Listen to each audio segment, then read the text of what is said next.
A pollution problem on Madison's east side could be spreading. It is a story that is new tonight at 10. The night team's David Douglas is getting answers about the next steps near the Kipp Corporation. Emerging science is calling into question the size of a problem that began nearly 30 years ago, when a potentially carcinogenic chemical got into the ground. And those new theories have heightened concerns of both residents and the state about what's in the soil.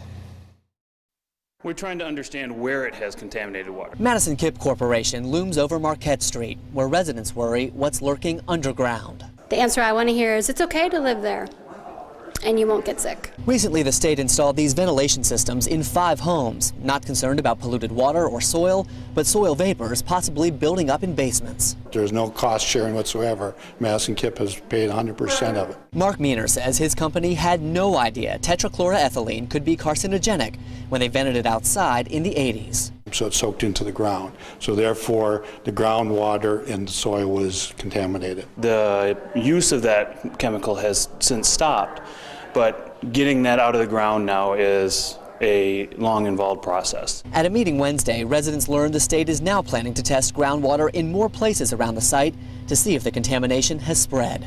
We just don't know to the extent to which it has moved and where it has moved. Since soil vapor rises from the water table, the test could help pinpoint if more venting systems are needed.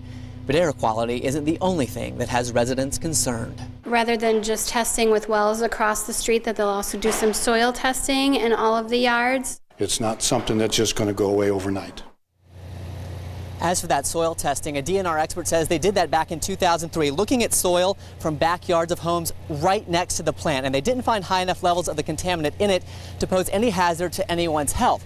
But folks who live there now, including a doctor, say they're not so sure, and they want blood and serum testing to find out if this potentially carcinogenic chemical could be in the bodies of people, kids who have grown up on those properties. The state says that'd be very expensive, and they're confident in the work they've already done and that the sites are safe for living. Some complicated stuff. Thanks so much, David Douglas, reporting tonight.